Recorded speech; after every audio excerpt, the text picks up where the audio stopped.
Hello Techies. Meesho இது ஒரு online shopping platform. இந்த பிராண்டை பற்றி நிச்சயமாக நிறைய பேர் கேள்விப்பட்டிருப்பீங்க. நிறைய பேர் இதில் ப்ராடக்ட்டும் நீங்கள் பை பண்ணியிருப்பீங்க. இந்த பிராண்டோட நேமில் இப்போ ஒரு மிகப்பெரிய மோசடி போயிட்டு இருக்கு.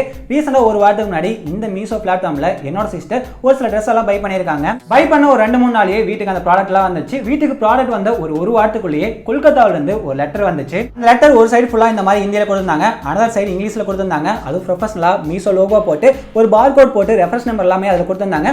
ஸோ பார்க்குற யாருக்குமே இது 100% டெஸ்டபிள் மாதிரி தான் தெரியும். ஆக்சுவலாக எங்க வீட்லயும் ஃபர்ஸ்ட் இதை பார்த்ததையும் உண்மையை தான் நம்பினாங்க. அந்த லெட்டர்ல என்ன போட்டுருந்தாங்க அப்படின்னா, மீஷோல இப்போ 12th anniversary செலிப்ரேஷன் போயிட்டு இருக்கிறதாகவும், அதனால ரேண்டம் லக்கி ட்ரா கண்டெஸ்ட் நடத்தி அதில் கஸ்டமர்ஸை செலக்ட் பண்ணி கிஃப்ட்ஸ் எல்லாம் கொடுக்கறதாகவும் மென்ஷன் பண்ணியிருக்காங்க. அதுவும் போஸ்ட் மூலமாக தான் அந்த கிஃப்ட் சென்ட் பண்ணணும்னு மென்ஷன் பண்ணியிருக்காங்க. அதில் என்னவெல்லாம் கிஃப்ட் போட்டிருக்காங்க அப்படின்னா, சாம்சங்கோட 55 inches 4K ultra HD LED smart TV, வேல்பாலோட 330 லிட்டர் மல்டி டோர் ரெஃப்ரிஜரேட்டர், கோத்ரேஜோட fully automatic washing machine, OnePlus 7 Pro mobile, HP gaming laptop எல்லாம் கொடுக்க சொல்லியிருக்காங்க. அது போக கேஷ் பிரைஸஸும் நம்ம ஜெயிச்சிருந்தா கொடுப்போம் அப்படின்னு சொல்லிட்டு மென்ஷன் பண்ணியிருக்காங்க.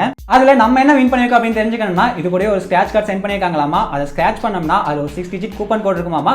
அதை வந்து எங்களோட ஹெல்ப்லைன் நம்பருக்கு SMS பண்ணணும் அப்படின்னு மென்ஷன் பண்ணியிருக்காங்க. நாங்களும் ஸ்கிராட்ச் பண்ணோம். அதுல என்ன வந்துச்சு அப்படின்னு பார்த்தீங்கன்னா ஷாக் ஆயிருவீங்க. சரியா 7,50,000 ரூபாய் நம்ம இங்க வின் பண்ணியிருக்கோம் அந்த லக்கி டிராவில். ரொம்ப பெருமையா இருக்கு. நோய் என்ன நீ பைத்தியக்காரனவே நினைச்சிருக்கிறல்ல நீ. நம்ம ஊர்ல நான்ட்டு கிடையாது. மீஷோல யார் போடுவாங்கனாலும் உங்களுக்கே தெரியும். மற்ற பிளாட்ஃபார்மோட கம்பேர் பண்றப்ப மீஷோல தான் ரேட் ரொம்ப கம்மியா இருக்கு. அதனாலதான் அங்க போய் பொருள் எடுக்கிறோம். அவங்களுக்கா தேடி கண்டுபிடிச்சு இந்த லெட்டர் அனுப்பிச்சு வச்சிருக்காங்க. அது ₹1 இல்ல 7,50,000 ஜெயிச்சிருக்கேன்னு சொல்லிட்டு மனசாட்சியே இல்லாம போட்டிருக்காங்க. அதுக்கு பின்னாடி பாத்தீங்கன்னாலே டேர்ம்ஸ் அண்ட் கண்டிஷன்ஸ் போட்டிருக்காங்க. அது படிச்சு பாத்தீங்கன்னாலே நீங்க கொஞ்சம் உசாராயிடலாம். அது என்ன போட்டிருக்காங்க அப்படின்னா, வின்னர் வந்து GST CESS எல்லாம் முன்னாடியே பே பண்ண அப்படின்னு போட்டிருக்காங்க. ஏதாச்சும் டவுட் இருக்கு அப்படின்னா ஹெல்ப்லைன் நம்பர் கொடுத்திருக்காங்க. ஒருவேளை உங்களுக்கு எதுவுமே தெரியலனா அந்த ஹெல்ப்லைன் நம்பர் கூப்பிட்டு கேட்டீங்கன்னா உங்க ஸ்டெப் பை ஸ்டெப்பா கைட் பண்ணுவாங்க. கொல்கத்தாவில் இருக்கா, ஹிந்தியில கீது பேசுவான், பெங்காலில கீது பேசுவான்னு பார்த்தா தமிழ்லயே ரொம்ப நல்லா தான் பேசினா. நெக்ஸ்ட் இங்க ரிடம்ஷன் ரூல்ஸ் அப்படின்னு சொல்லிட்டு இங்கேயும் ஒரு 3 ரூல் போட்டிருக்காங்க. அதுல ஃபர்ஸ்ட் ரூல் என்ன அப்படின்னா, இந்த அமௌண்ட் இல்லாம மேல இருக்க அந்த ப்ராடக்ட் ஏதாச்சும் நீங்க ஜெயிச்சிருந்தீங்க அப்படின்னா கொரியர் சார்ஜை நீங்க முன்னாடியே எங்களுக்கு அனுப்பி வைக்கணுமாமா.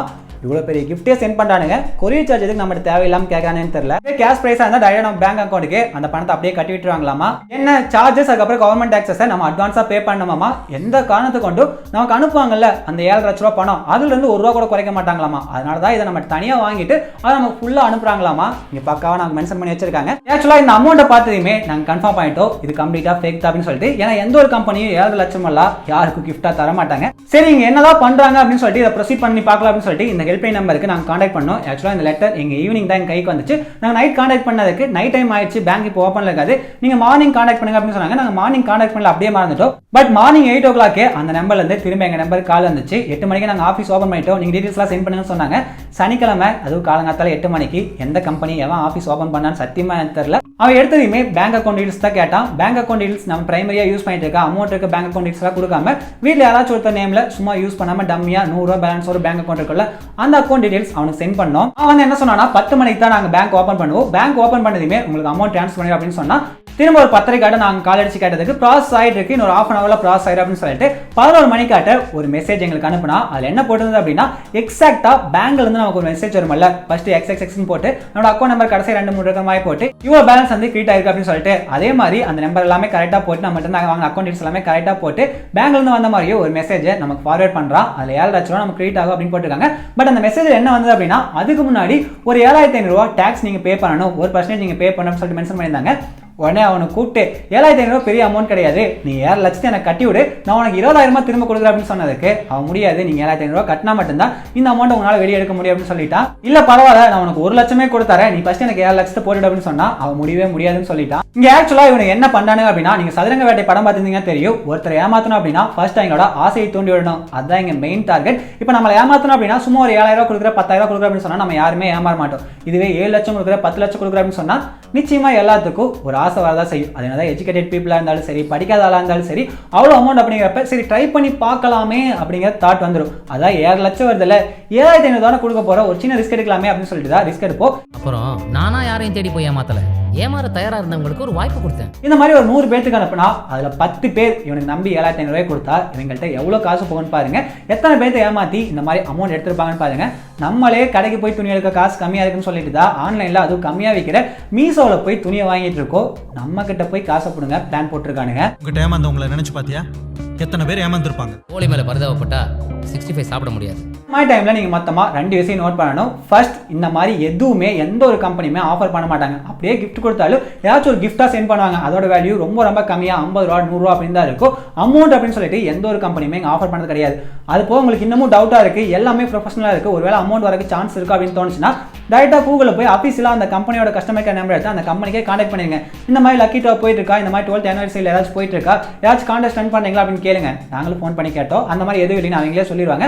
அதுக்கப்புறம் அந்த லெட்டர் கிழிச்சு குப்பையில போட்டு நீங்க நிம்மதியா இருக்கலாம். அந்த நம்பரை அப்படியே பிளாக் பண்ணி விட்டுருங்க. கொஞ்சம் சைபர் கிரைம் உங்களுக்கு யாராச்சும் தெரிஞ்சுன்னா அந்த நம்பரை நீங்க ரிப்போர்ட் கூட பண்ணலாம். ஆன்லைன்ல இந்த மீஷோ அப்படிங்கிற நேம்ல மட்டும் கிடையாது, ஏகப்பட்ட பிராண்டோட நேம்ல ஏகப்பட்ட மோசடி நடந்துட்டு இருக்கு. ரீசெண்டா பெரிய பெரிய யூடியூபர் நேம்ல கிவ் அவே ஸ்கேம் கூட இதே மாதிரி தான் நடந்துச்சு.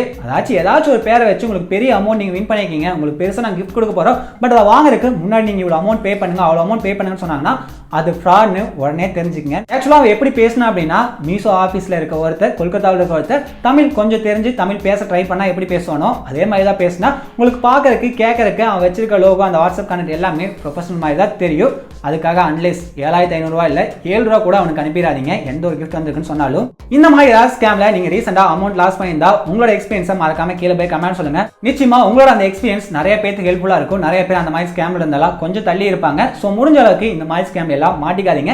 இப்போ இந்த இன்டர்நெட்டை வச்சு நிறைய பேர் காசு சம்பாதிக்கிறதுக்கு இதோ யுத்தியா பண்ணிட்டு இருக்காங்க. இன்டர்நெட்ல என்னதான் சம்பாதிக்கிறதுக்கு 1000 வழி இருந்தாலும் யோசிக்கிறதுக்கு எவ்வளவுதான் நல்ல விஷயம் இருந்தாலும் ரூம் போட்டு பிளான் பண்ணி இந்த மாதிரி எல்லாம் யோசிச்சு ஆளை முடிக்க பாக்குறாங்க, நம்ம காசை புடுங்க பாக்குறாங்க. ஸோ முடிஞ்ச அளவுக்கு அவேர்னஸ் இருங்க. எனக்கு இங்க மிகப்பெரிய டவுட் என்ன அப்படின்னா, மீஷோல போய் என்னோட அட்ரஸ் கொடுத்து என்னோட கான்டாக்ட் நம்பர் கொடுத்து நான் ப்ராடக்ட் வாங்குறேன், அந்த அட்ரஸ் நம்பரும் என்னோட மொபைல் நம்பரும் இந்த லெட்டர் அனுப்பின பிக்காளி பையனுக்கு எப்படி கிடைச்சது? நம்ம மீஷோல பொருள் வாங்கினது அவனுக்கு எப்படி தெரியும்? ஐடியர் மீஷோ, நீங்க சேல் பண்ற ப்ராடக்டோட குவாலிட்டி எப்படி இருக்குன்னு எனக்கு மட்டும் இல்ல, உங்களோட ப்ராடக்ட் வாங்கின எல்லாத்துக்குமே தெரியும். நீங்க என்ன மாதிரி ப்ராடக்ட் சேல் பண்றீங்க அப்படின்னு சொல்லிட்டு அதை கூட நீங்க பெருசா சொல்ல. பட் தயவு செஞ்சு எங்க டேட்டாவை எல்லாம் எங்கேயும் வெளியே சேல் பண்ணாதீங்க, வெளியே லீக் ஆகிட்டாதீங்க. ஃபர்ஸ்ட் உங்க சர்வரை செக்யூரிட்டியா வச்சிருங்க. சர்வர் செக்யூரிட்டில ஏதாச்சும் ப்ராப்ளமா, இவங்களே டீசர் காசு ஆகுதுன்னு சொல்லிட்டு நம்ம டேட்டாவெல்லாம் சேல் பண்றாங்களா? உங்க ஒப்பீனியன் என்ன? மறக்காம கீழே போய் கமெண்ட்ல சொல்லுங்க. இந்த வீடியோ பிடிச்சா லைக் பண்ணுங்க, உங்க ஃப்ரெண்ட்ஸ் அண்ட் ஃபேமிலி மெம்பர்ஸ்க்கு நிறைய ஷேர் பண்ணுங்க. நிச்சயமா இந்த வீடியோ நிறைய பேருக்கு யூஸ்ஃபுல்லா இருக்கும். தேங்க்யூ ஃபார் வாட்சிங்.